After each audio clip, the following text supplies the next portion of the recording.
In this brand new series, we're taking a look at the history of one of the UK's most popular Halloween events. You're watching Theme Park Realm, and this is the history of Alton Towers Scarefest. The current format of the Halloween event started way back in 2007. However, some of the resort's most popular Halloween attractions can be traced back even further than this. You'd better not go alone.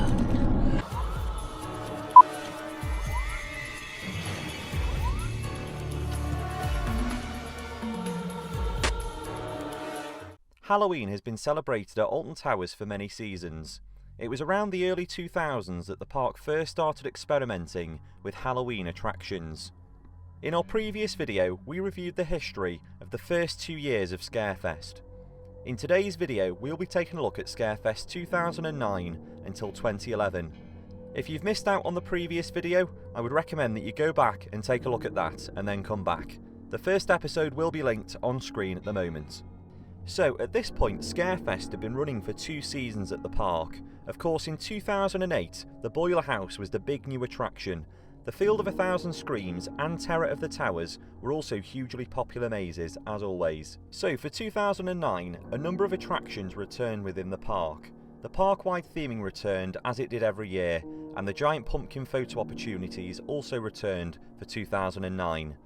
Pumpkin ratings were also introduced for the first time, giving guests a better idea of how intense each attraction would be. There was plenty of family entertainment, and within the park, Jewel Live returned between 12 and 9 PM.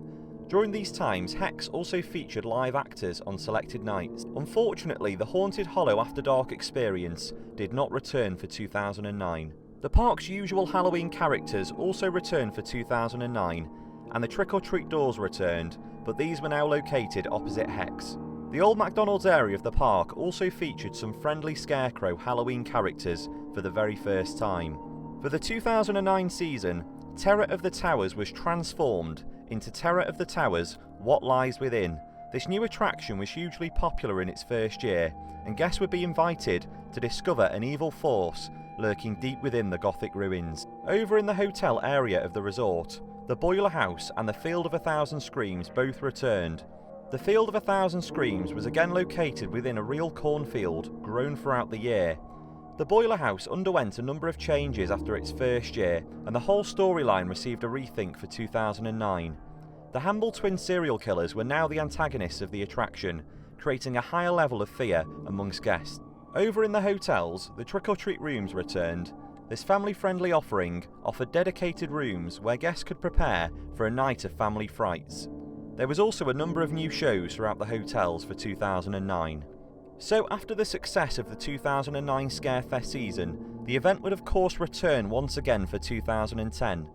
2010 was not only the 30th anniversary of Alton Towers theme park, but there was also a brand new area, the Dark Forest, and the introduction of 13, the perfect coaster for a Halloween event.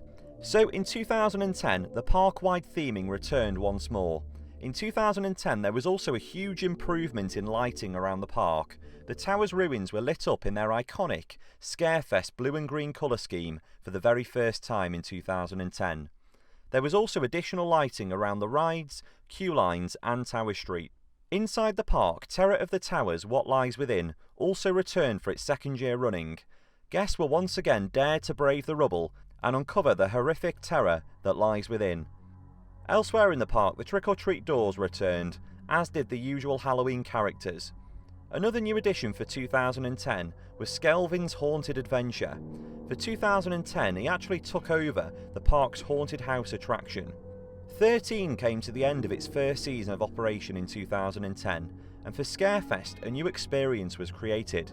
Dubbed 13 After Dark, the queue line of the attraction would feature the girl from the 13 advert, along with some other ghostly characters. Over at the hotel side of the park, the Field of 1,000 Screams was unfortunately removed for 2010. However, a brand new attraction, the Carnival of Screams, was in town. Instead, guests were invited to venture down and face the frightening thrills of the circus. The Boiler House returned for its third year in 2010. Not much was changed this time around. However, sections of the maze were slightly altered in places. Inside the hotel, the usual trick-or-treat rooms returned, and there was also a brand new attraction, Room 13, where the only room service on offer would leave guests terrified. This of course tied in nicely to the park's newest attraction, and also meant that for the very first time in many years, the park would have an adult scare room offering. Around the hotels, the usual entertainment returned, and the Alton Towers Hotel was actually renamed to the Witches' Haunt Inn for the 2010 Scarefest. So 2010 was another huge success for the park, and of course in 2010 the Alton Towers fireworks show also returned for the first time in many years to round off the season. 2011 would see many changes made to Scarefest, and the park decided to bring the event almost entirely into the theme park for the very first time.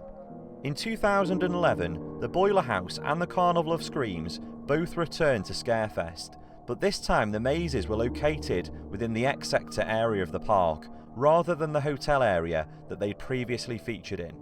The black hole entrance was repurposed and became the entrance for the Boiler House. Unfortunately, despite its popularity, 2011 would be the final year of the Boiler House, and the attraction would not return for later seasons. The Carnival of Screams also ran as usual at the opposite end of the black hole tent.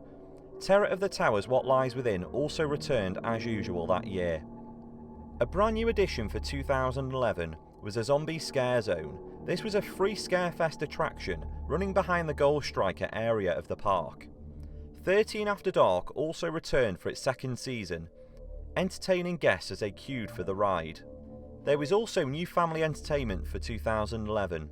The trick-or-treat stage was transformed and would now be used to host shows using the theme park's various Halloween characters. Meanwhile, Storybook Land was also transformed into Franklin's Freaky Farm. The Freaky Farm featured Skelvin's Spooky Storytime, Phil's Feathered Friends, and Franklin's Freaky Friends. Over in the hotels, there was of course no scare mazes, but there was still plenty of entertainment, including the usual Halloween shows. The trick-or-treat and scare rooms also returned for 2011. So 2011 was another brilliant year for Scarefest, and the very first year of the event, where all of the main attractions were based within the theme park itself. In the next episode, we will be taking a look at Scarefest 2012 and beyond. As always, thank you very much for watching, and I will see you in the next video.